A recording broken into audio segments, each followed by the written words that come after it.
Well, that'll be a different thing. We'll review that.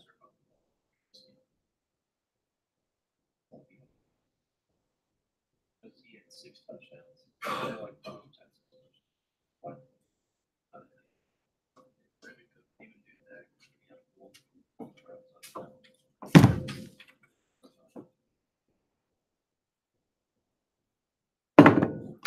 So you were sick last week, Jonathan? Yeah. My mom has pneumonia. She did? Yeah. I got a touch of it. I want to go. Yeah. How do you know when you got a touch of pneumonia? Well, she had went to the doctor. Huh? Yeah, she had went to the doctor and had X-rays, chest X-rays done. What they do? Give her an antibiotic?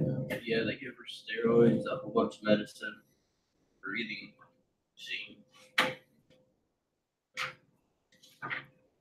They had to put her on a breathing machine? Yeah, my dad had to go to the store and buy her a breathing machine. She did have it bad. I didn't want it. So I wasn't feeling good at all, and I didn't know if I had gotten any of it, so I just didn't. Some pneumonia is not catching. Some is, I guess. I had a shot a long time ago. It probably wore out. But my sinuses this fall with the pollen, when I start to get better, I get out in the night air, and morning air, or rain, or mow and get pollen, and it comes right back. But it's starting to clear up. But it's been awful.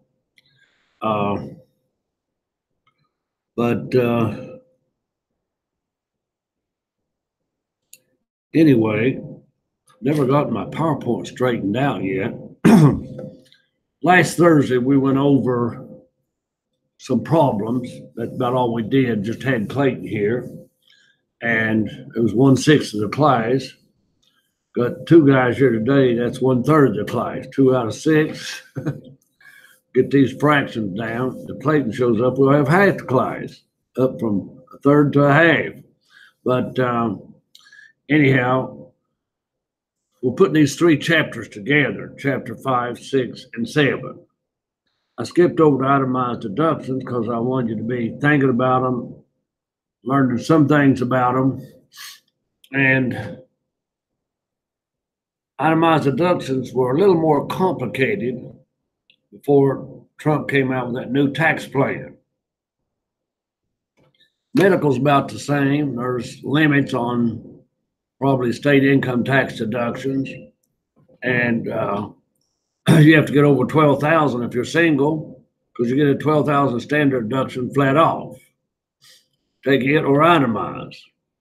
If you got a home mortgage, you probably should think about itemizing, because a home mortgage runs your itemized deductions way up.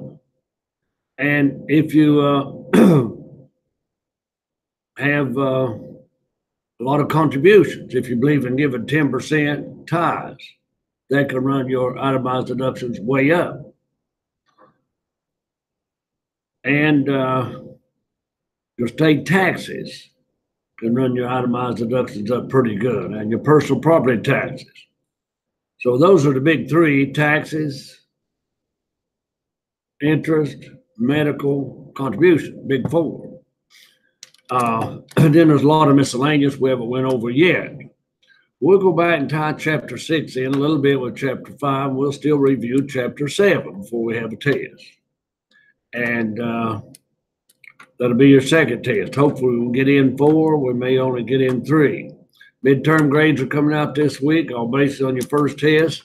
Nobody made under 70, so I don't have to turn any F's or D's in for this class midterm. Okay. So anyway, Jonathan, are you ready to vote? I honestly don't know. Don't know. Are you, Cole? I think I am, but I'm not sure. Y'all should get out and vote. I don't care who you vote for, vote. In West Virginia, I'm going to ask you guys, what do you know about the 2 senator candidates, Morrison and Mancini? No, If you were voting, you don't know who you'd vote for? I'll keep on. Not at all. Well, you didn't know that Hillary said she was going to put the West Virginia coal miners and the coal companies out of business? I heard that. Well, you did hear something then. That's politics. Oh yeah, I some people. Yeah, okay. They got more people. Yeah. Well, Trump, I guess, was in Johnson City last night. I think he had a sellout crowd.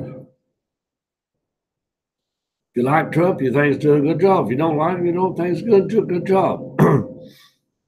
It's like this new judge he appointed. If you like him, you think he told the truth. If you don't like him, you think he lied.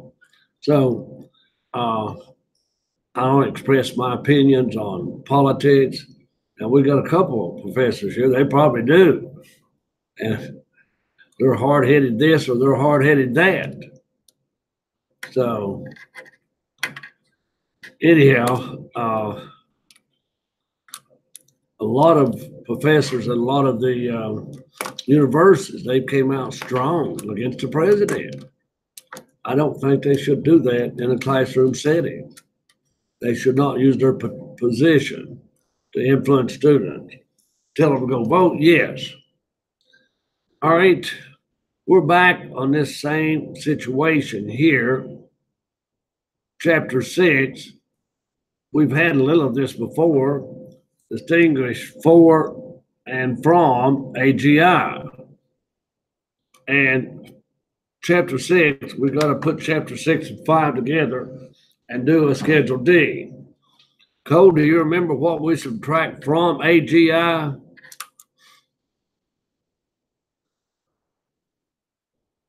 Two things. Do you remember? One of them was chapter 7. What was chapter 7? The chapter you missed Thursday, the problem. Itemized deductions. And it used to be personal exemptions. So I hate to say now, it's only itemized deductions. And 4 is everything on the front of your 1040. That's business expense, that's expense for investment, expenses if you have farm income, small business income, partnership income, everything is 4 except itemized deductions, and that's from.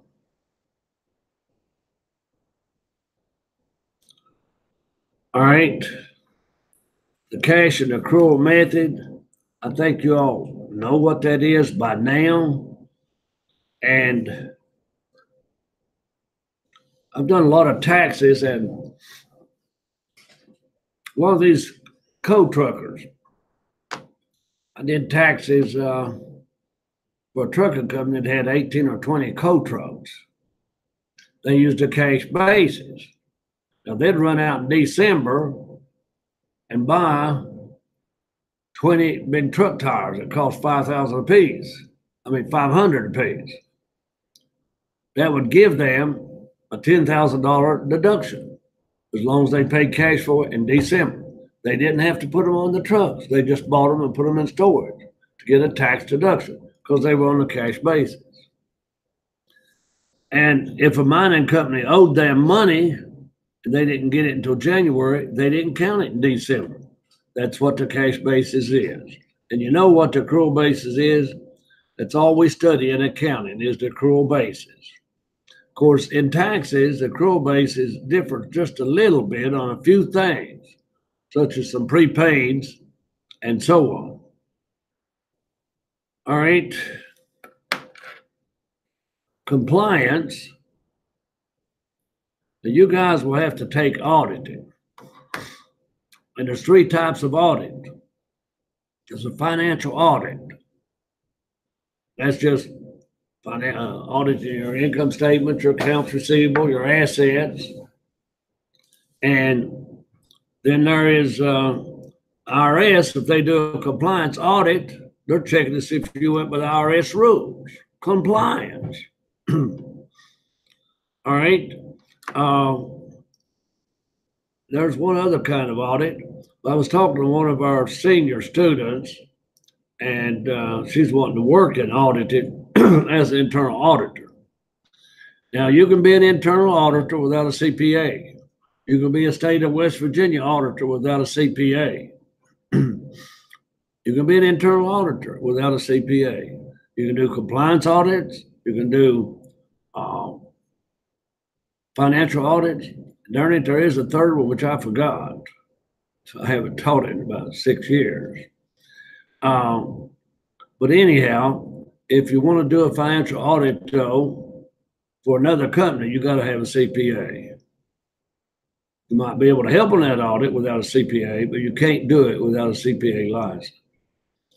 I was talking to a student from Concord. I mean, he's one of our students in here. He may be listening now. And he's coming here because, number one, he went to a 4-year or a 2-year college. He's pretty much a junior. But Concord says your first year at Concord, you got to stay in the dormitory. Well, I can see that, maybe fairly see that if you're a freshman. But what if you live in Athens or Princeton? Why would you have to stay in a dormitory when you stay home for free?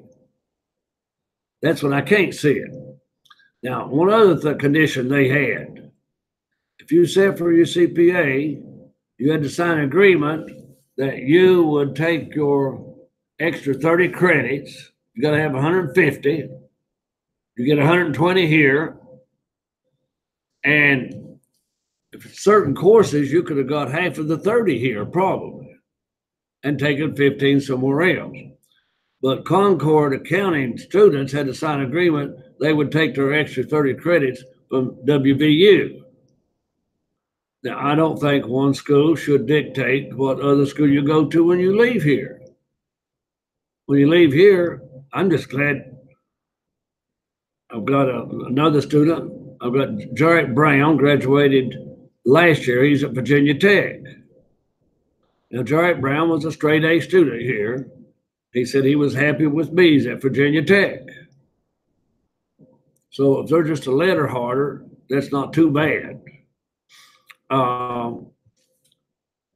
Then another student, Lyko, wants to go to Virginia Tech. But I say go anywhere you want to if you want a master's.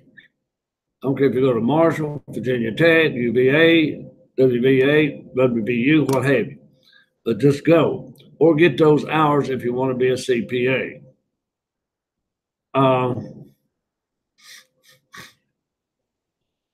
I've got one student. I signed her 90-hour evaluation this morning. And she was working at an accounting job, making, I think, about $14 an hour. Not bad for a 19-year-old girl, but she'd been working, I don't know if it's Papa John's or where, but they talked her into coming back, and they're giving her $17.50 an hour. And was the manager, and she works 50 hours a week, plus she takes full loads here. She got a baby also, but they pay her time and a half, $26 an hour for those 10 hours. So it averages out, she gets $19 an hour times 50 hours a week. That's $950, isn't it? Not bad for a single mom, 19-year-old. She may be 20 now. She's a junior. And not bad. Not bad for a female. Now that would come out to about $50,000 a year. But that's the restaurant business. She is a manager. That's good. All right. But I don't like to see accounting students working in fast food restaurants. Now, in her case, for a single mom with a baby, the money probably looks good. But they have promised her that they will put her in accounting at the home office. And they wanted her to go now before she graduated. But she had sense enough to want to get her degree. But if she goes into accounting, then they may pay her more than $19 an hour. So there's jobs out there, accounting related. But I hate to see even a 2-year student in accounting 3 or 4 year, go out there and work at fast food restaurants. And I hate to see a graduate of our health management program give up a job in health management and go back to being a stripper out of Southern Exposure. I don't like that either. All right. When she gets old and wrinkled,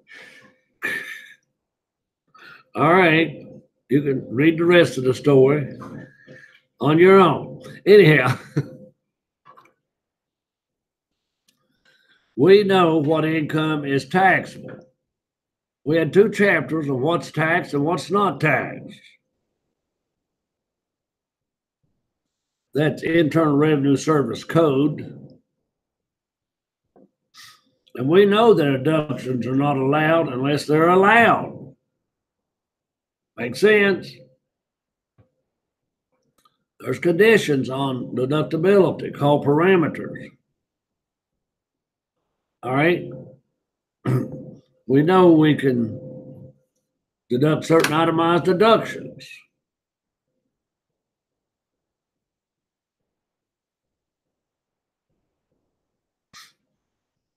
Here is trade or business. We know what deductions. You've been putting trade and business deductions on balance income statements ever since you had Accounting Principles 1, Chapter 2 with an income statement. All right. Deductions available by individuals for production of income. I don't care if it's interest income, royalty income, rental income, other specifically permitted deductions, itemized deductions for one. And this 4 verses from, I think you got that a while back. Business deduction, moving expense, health insurance, IRAs, alimony paid, part of Social Security. And this one I think we can leave out. I've got to get onto this company. I downloaded their PowerPoint for 2019, but they won't boot up.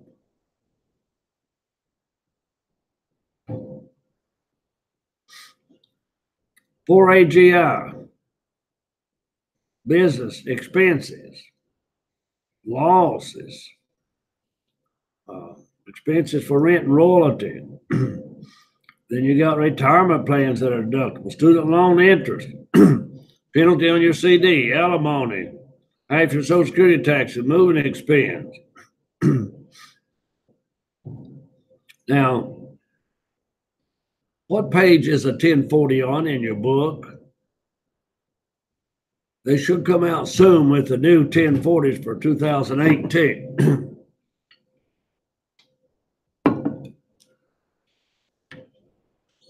Everybody remember chapter 2 or 3? Well, let me, I'll just bring one up on the screen. That'll probably be easier.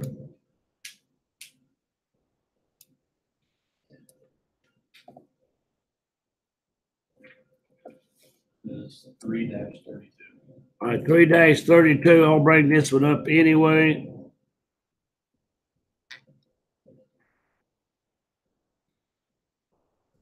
Well, it's supposed to let me search here somewhere. Do you see where I search? You have to press on the link. What? You've already searched IRS. You just have to press on Right here? go down. Down, it's all right there. Oh, an official Red's website. Okay, then it will let me search. Okay.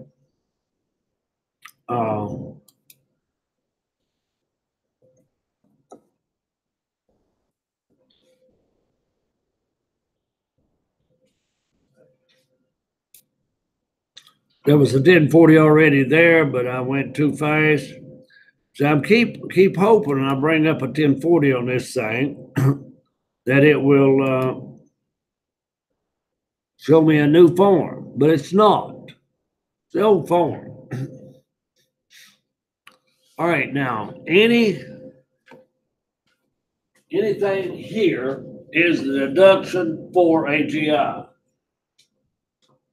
Anything produced and collected interest, dividends, capital gains, what have you, anything. Now down here is your big adjustments four. And that's educator expenses, that's the $250, moving, self-employment tax, and so on. So you see, if you did a Schedule C, which is line 12, that's a proprietor. Everything a proprietor takes off as an expense is 4. Okay. Now on the back of this form, the new form will do away with. They should do away with line 38. All right. They'll do away with line 38 because we don't get an exemption. So itemized deduction is the only thing from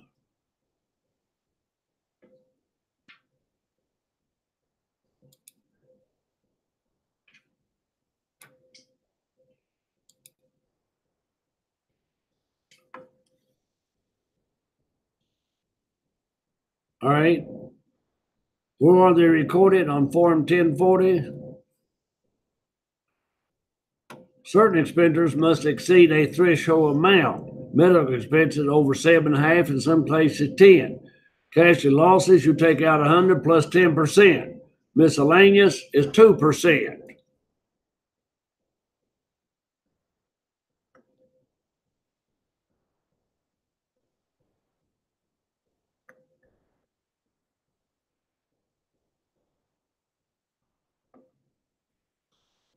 All right, but that's itemized deductions. That's chapter 7.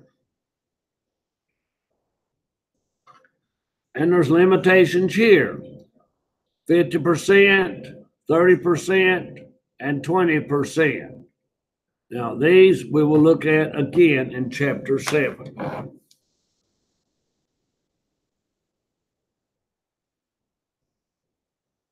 All right, business or investment activity is an ordinary expense, and is it necessary?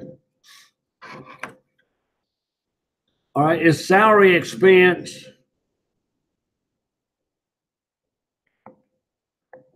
is it ordinary business expense? Is it necessary? Then you can deduct it, don't you? All right. Is it reasonable? Can you document it? Is it incurred by the business? Then you can deduct it. It's that easy. All right.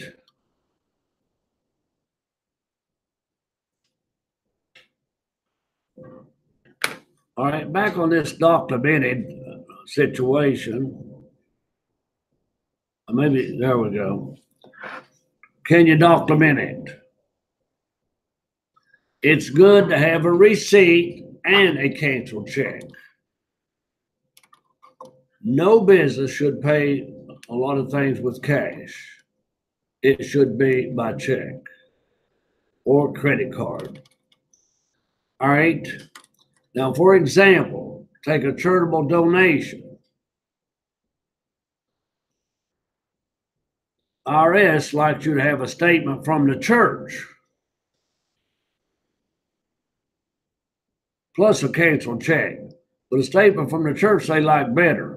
For example, I coached a church's softball team or 1 year, and I charged 20 players $20 a piece. That gave us a fund to buy balls and bats and so forth. That was $400. I took that money up and I gave it to the church. I wrote them at the church out a check for $400. I put these $21 in my wallet.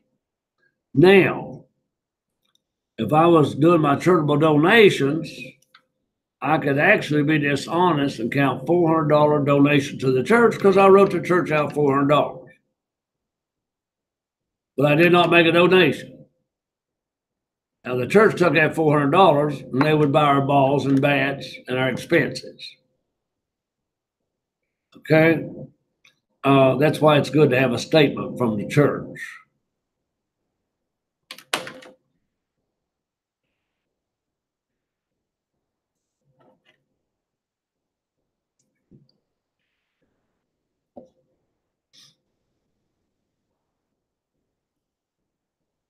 All right. IRS says if you don't have a profit 2 out of 5 years, then it's probably a hobby.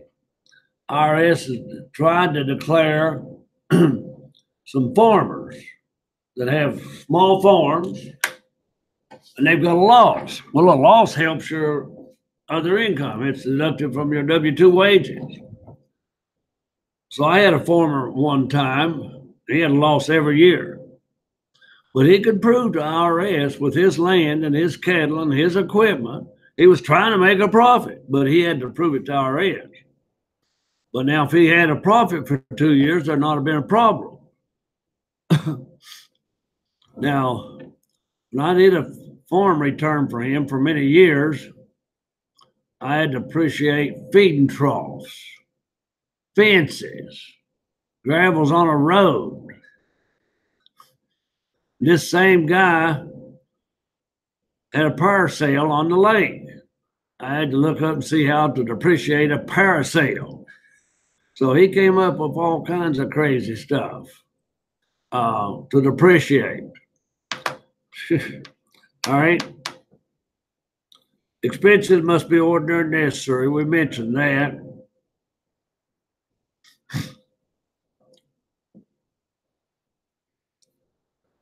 Now, let's say we've got a coal trucking business and they overload and they get an overload ticket. These truckers will already argue that they get overload tickets often. It's ordinary. But is it necessary to break the law? Speed tickets are not deductible.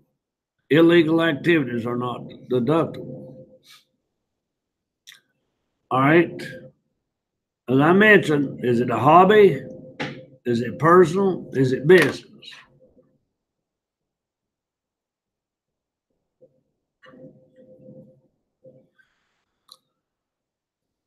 All right. Losses on sale of assets, ordinary loss. If you held it under 1 year and it's a loss, it's ordinary. It's short-term capital loss. We have covered that. Chapter 5. That's why I'm putting these two together. All expenses deduction for AGI.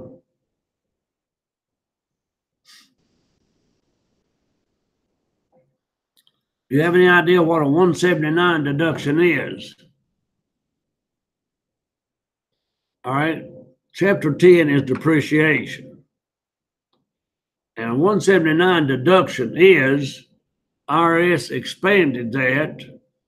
You can take depreciation, but we'll look at the right tables. We'll look at MACRS tables.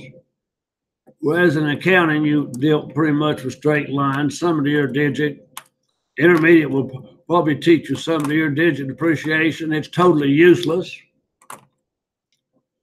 Double declining balance is okay. That's what the new law is based on. Straight line still around, and units of production still around. Sum of your digits is useless. All right. Now, 179 deduction. Let's say you bought $1 million worth of equipment to start a coal mine. You could take $500,000 the first year, and then depreciate the other $500,000. Let's say you just bought a truck for $20,000. You can take it all. Take it all the first year as a 179 expense if it will help you on your taxes.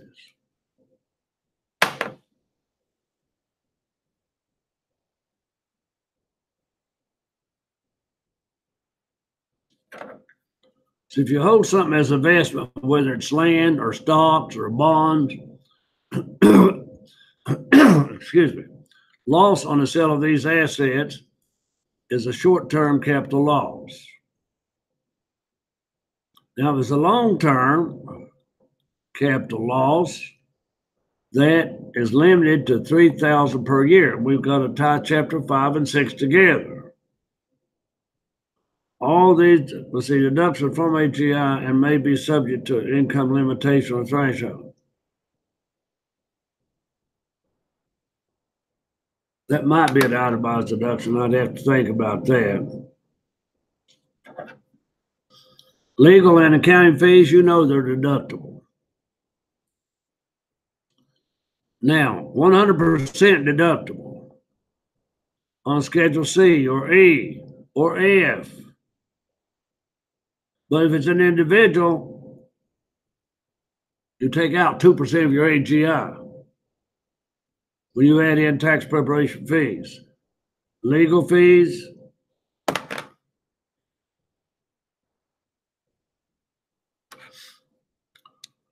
now legal fees. Now you all have heard about the judge, right? Have you heard about Judge Collins that, they're trying to confirm? Well, it's been a big thing with the sentence. There's a woman came out and accused him of, what did he do to her? Well, he tried to rape her. When he was 17 years old in high school, they were at a party. She was in a bathing suit. He grabbed her and threw her on the bed and got on top of her. All right. 36 years later, she had 3 witnesses, and none of them agreed with her. But it's put this judge through hell. The woman got on the witness stand for the Senate. People believe her. The judge told his story. People believe the judge. They're both believable. But she has raised $900,000 GoFundMe for legal expenses.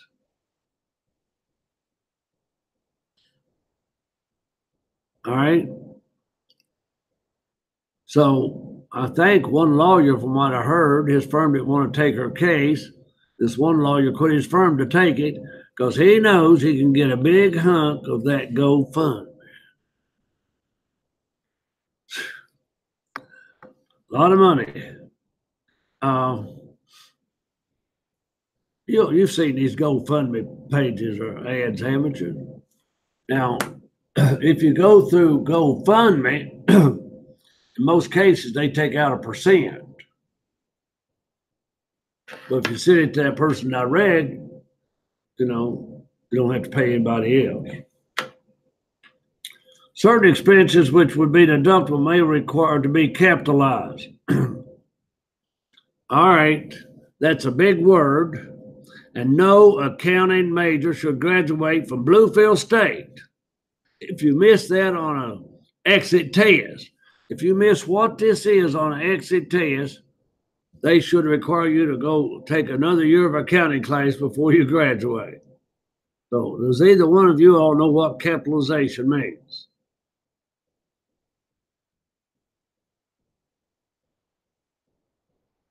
Well, I'll tell you before you see it on exit test. All right? It just means to depreciate something. That's what it is. Or amortizing.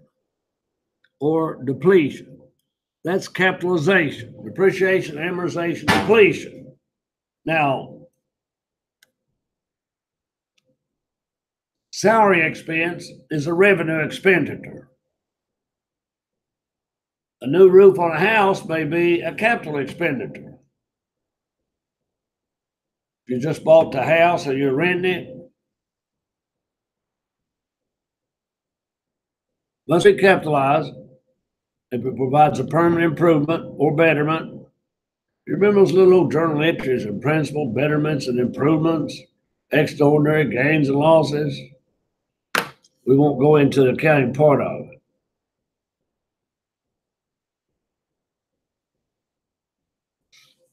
All right, some items.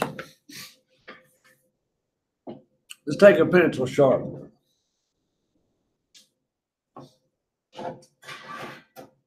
something that has a useful life of more than 1 year, you can capitalize it. Let's say this thing costs $5. It's got a 4 year life. Who wants to depreciate $5 over 4 years? So small, insignificant items like that, IRS lets you take them off as an expense. I take this off as an office expense. I would not depreciate it. Okay? So I take it off as a revenue expenditure and not a capital expenditure. Oops.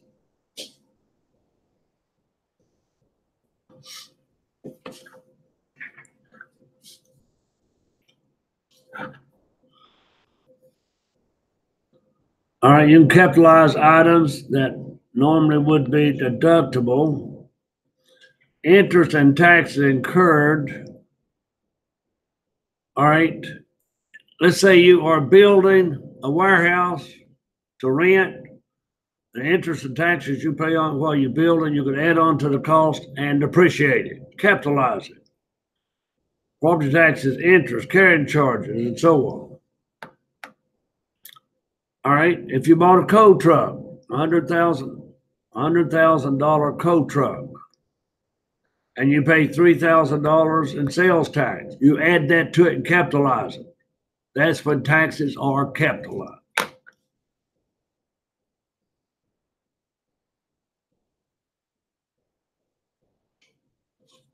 All right, if you got an exempt income, exempt bonds, or any other thing, do you think IRS is going to let you take expenses on income that they're not taxing you on? They will not, will they? That's common sense.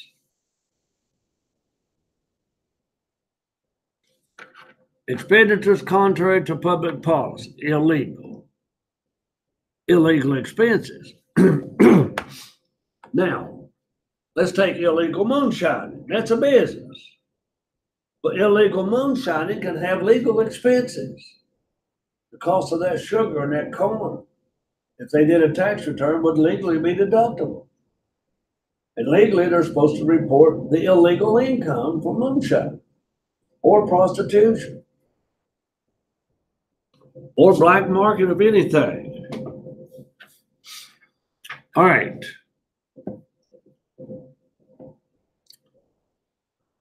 What if you give a kickback to a judge or you give a kickback to a policeman? That's not deductible. It's illegal. Illegal payments to government employees, kickbacks, rebates, bribes, fines, traffic tickets, penalties, trivial damages under federal antitrust laws. Don't know a lot about that one. Anyway, illegal payments, you pay off anybody, pay off some judge for that ticket that's thrown out. Kickbacks to government officials. You pay them to help pass the bill. It's illegal. Now, I have heard people trying to get on Social Security. And some of these lawyers give judges bribes to authorize that person to get Social Security. Okay, disabled. And there's a lot of illegal stuff going on there. There's been illegal stuff going on under Medicaid and Medicare. Doctors double billing. Or billing for the wrong thing. Or billing if you never even seen them.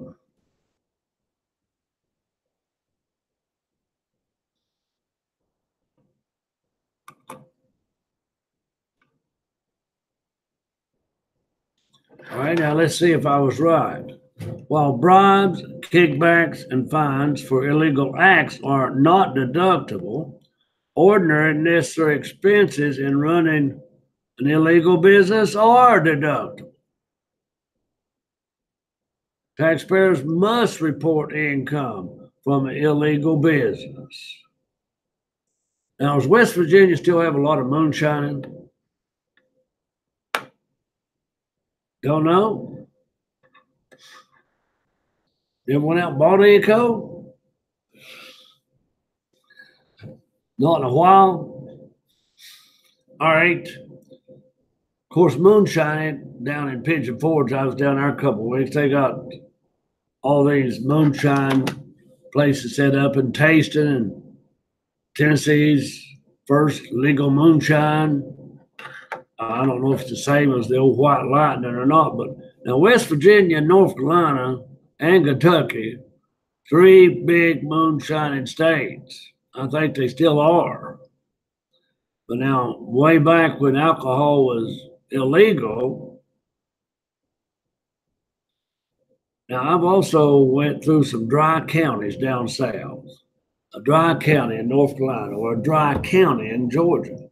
But all the counties around them will sell alcohol. It's legal alcohol they're selling. Well, people in those dry counties will moonshine. They'll make their own.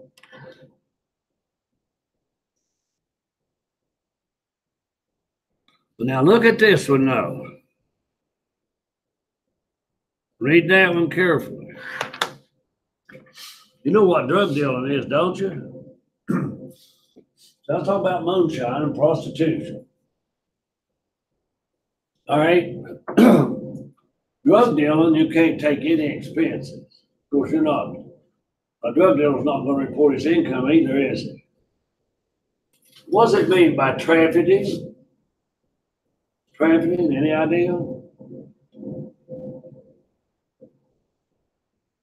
Have you never seen an FBI program on human trafficking?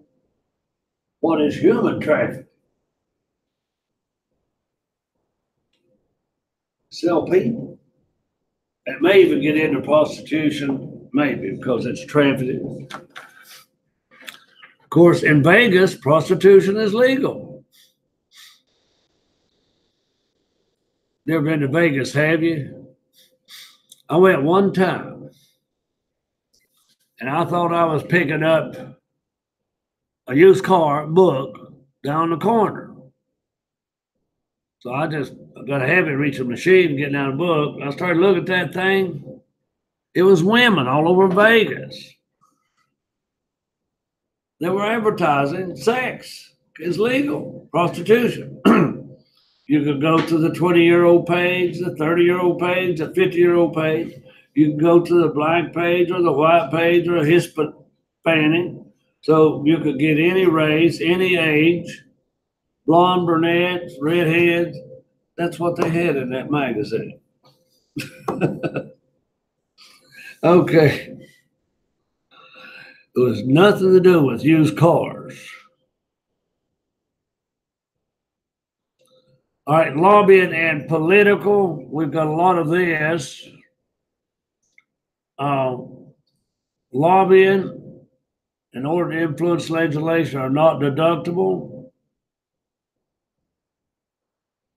Now, if you were giving money to local legislators on matters of direct interest to your business, your land, or transportation, or city zoning, it might be deductible.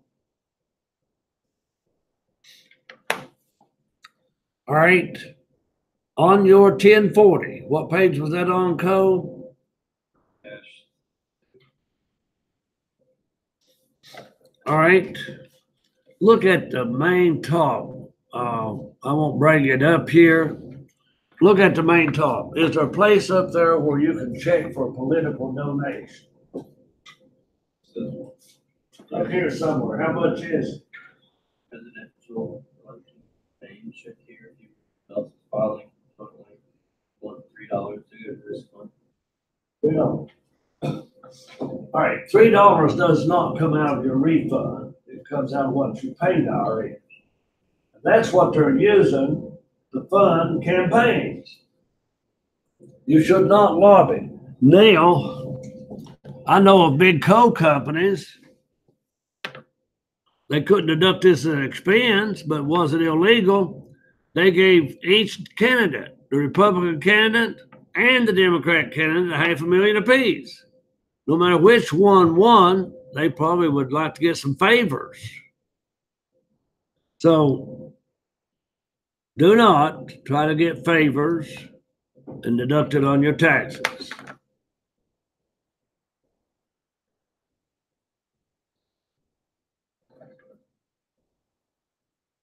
Startup expenses, you can take a current deduction. If the current deduction equals lesser of actual amounts spent or $5,000 with phase out for amounts over 50. All right, we'll look at that. Now, some of that startup expenses may have to be capitalized or possibly amortized. I'm not worried about this timeline on opening up.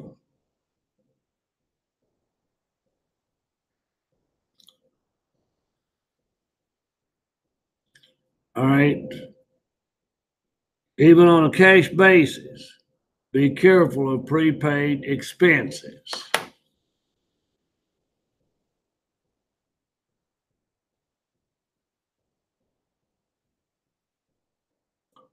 Prepaid interest, cash basis, you can only deduct over a period of time. So when you prepay interest, cash basis, let's say you took out a note and you prepaid interest for 3 years, you can only deduct 1 year at a time. That's why I told you to watch the prepaid items on cash and accrual. Points is allocated for a mortgage on a home. All right, they're usually deductible as interest.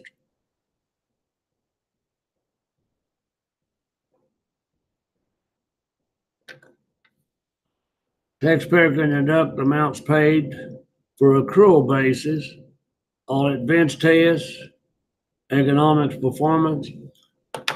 If that's happened, then you can take the expense now when you haven't paid it. You know what the accrual bases are. That's just all advanced tests. Does a liability exist? And the amount of the liability.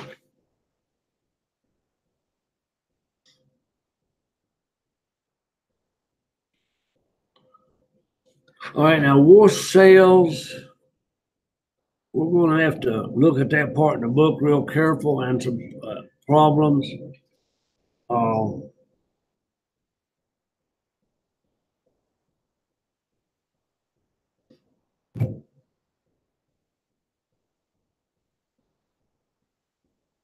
Now, if you realize a loss on the sale, it may be a worse sale if you try to sell it and buy back more stock in 30 days.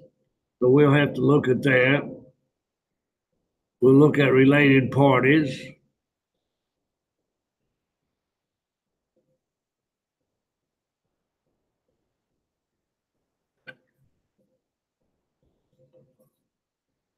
Okay, look at this one. I missed this by a year. Hobby losses. The taxpayer is presumed to have a profit motive. He can show a profit for 3 out of 5 years. I guess it was more than 2, it would be 3 out of 5. The IRS then will have burden of proof to disprove your position. But I'm trying to tell you that I got that former buy for many, many years, and he had a loss every year. I don't know if he ever got audited or not, but I was ready to argue with the IRS for him.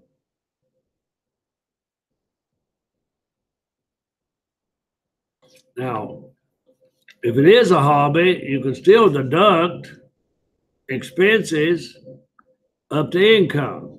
If your income is $100, then you can deduct $100 worth of expenses, even on a hobby. But those little hobbies, if you make money on them, you're supposed to report it. What are some hobbies you could make money on, guys? What are some hobbies you could make money on? Coin collecting, stamp collecting, baseball card collecting,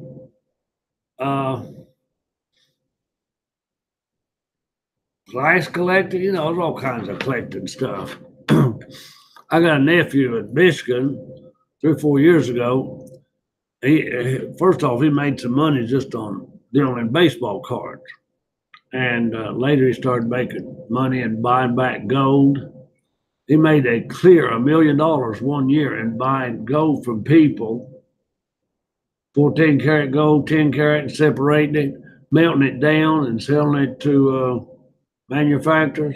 He made clear $1 million. But before he did that, he went to a yard sale and he bought a vase, whatever you call it, VASE.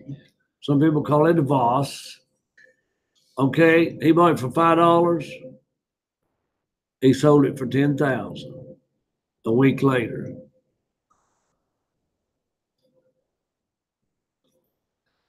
All right.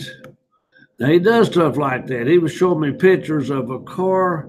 It was one of those Daytona race cars back in the 50s or 60s, and that big, tall tail fin. He bought that thing for $50,000. It's rare.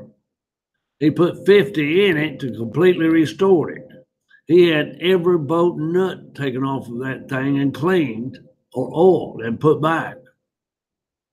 So it took him $50,000 just to restore it.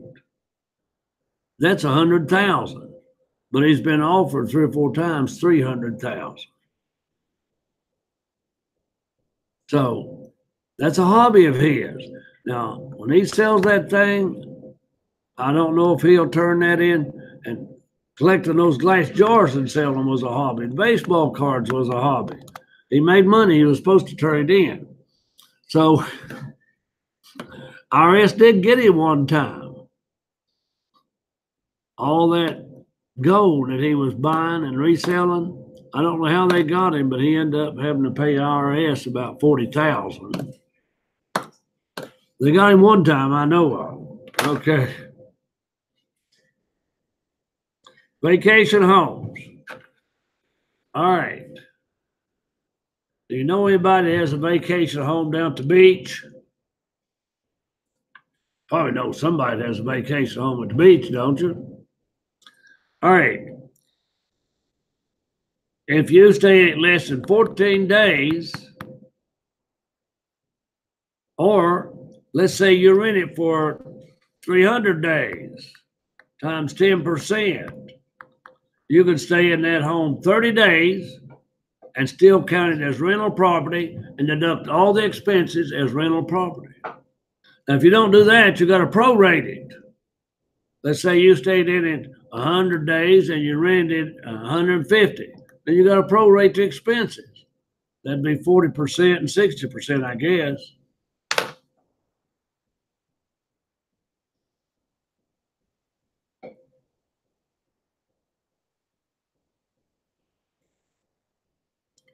A lot of people are buying second homes.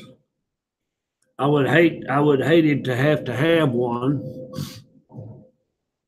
I'd hate to have one down in, was it Newburgh, North Carolina, Wilmington, or whatever. Those places got hit hard by the flood. I think Myrtle Beach even got hit pretty hard. Had a church team. When my church went down there, they got back last weekend. They went down to volunteer to help out. And the thing that scared them most, they heard stories of water moccasins being left in those houses and mud puddles. And they had to go back under double wide mobile homes and tear out the insulation. They were afraid of water moccasins. Don't blame them. But they didn't see one. Now he said, yeah, that is a deadly snake. A deadly snake. He said a lot of those places in some of those poor areas, they didn't have insurance. Everything is almost a total loss. But now he said most of them, they didn't care if they had mud all the way around the house. As long as their TV worked, they were in good shape. Now that's sad to be so poor that your TV is all you worry about.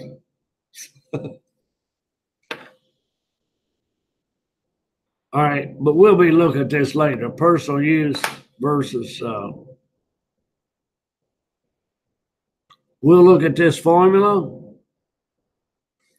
All right, that is a wrap up, a little bit of a wrap up on this chapter, chapter 6.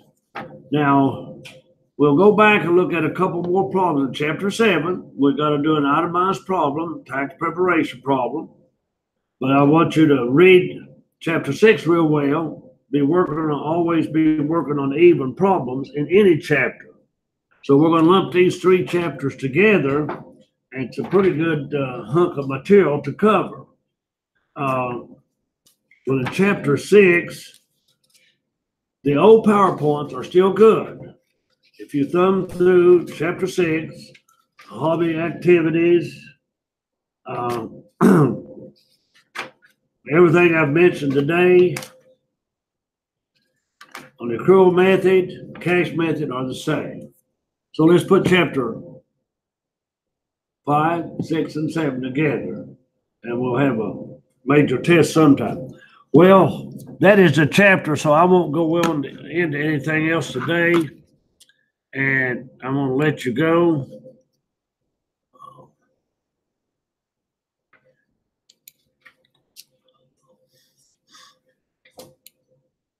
Jonathan, 100% better. I'm not. That stuff still affects me. I don't have the energy I have.